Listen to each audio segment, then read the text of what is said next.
मैं मालविका आज फिर आपके साथ जुड़ी हूँ कैलाश सत्यार्थी जी के कुछ रोचक प्रसंग लेकर। जी हाँ, वही कैलाश सत्यार्थी जो नोबेल पुरस्कार विजेता है। पिछले कई प्रसंगों में मैंने आपको बताया है कि कैलाश जी किस तरह दलितों के लिए काम करते रहे हैं।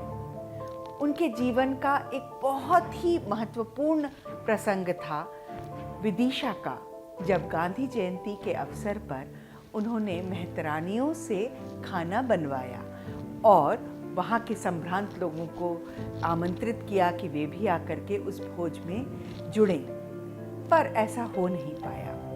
और उस दौरान जो कुछ भी हुआ उसने सत्यार्थी जी के जीवन में एक अलग ही मोड़ ला दिया।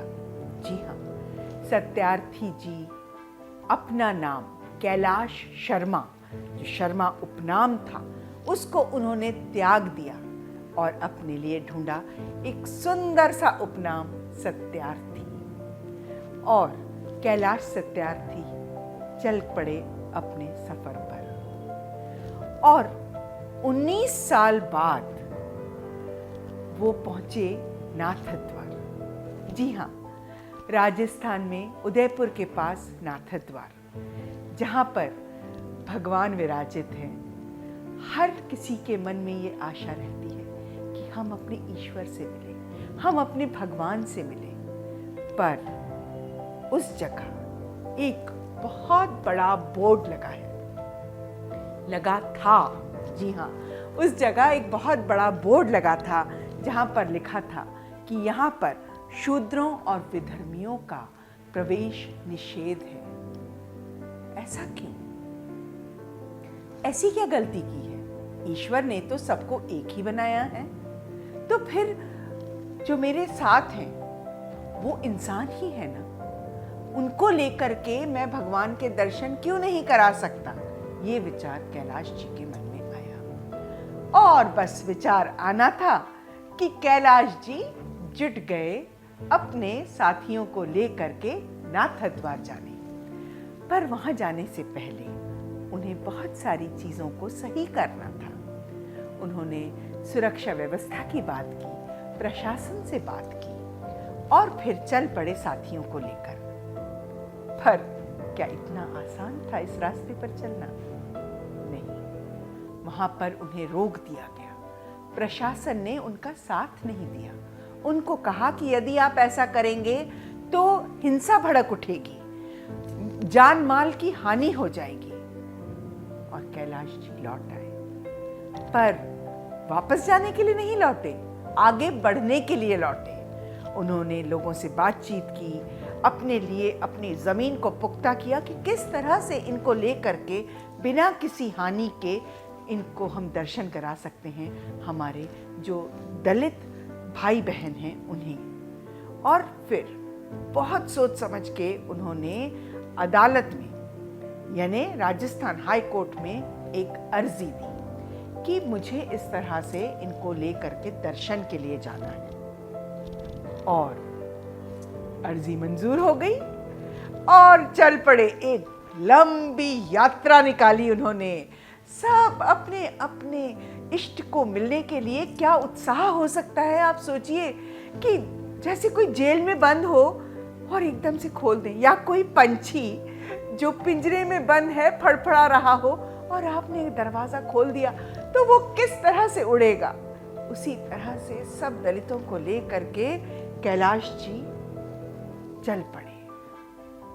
पर इतना आसान तब भी नहीं था, क्योंकि जो पंडे पुजारी थे जिन्होंने अपना हक बना रखा था उस मंदिर पर, वो नहीं चाहते थे कि इस तरह से कोई विधर्मी या शूद्र वहां पर आए। और वो अंदर पूरी तैयारी में थे कि कुछ भी हो जाए, कैलाश सत्यार्थी और उसकी पूरी ये जो साथ में भीड़ है, जो लोग हैं जो दर्शन के लिए आ रहे हैं, उनको हम दर्शन करने नहीं देंगे। और जैसे ही वो मंदिर के आंगन में पहुंचे, वहां उन पर लाठी चार्ज करने लगे। वो लोग लठ मारने लगे, और जो भी हाथ में आया उससे लोगों को नुकसान पहुंचाने लगे। और इस पूरे प्रसंग में हुआ क्या, कैलाश जी बुरी तरह घायल हो गए और वो गिर पड़े, वहीं आंगन में गिर पड़े, पर वहां से गए नहीं। सुरक्षा कर्मी आए, पुलिस वाले आए, उन्होंने कहा कि आप हट जाइए यहाँ से, ये देखिए यहाँ पर कुछ बहुत बड़ा हो जाएगा।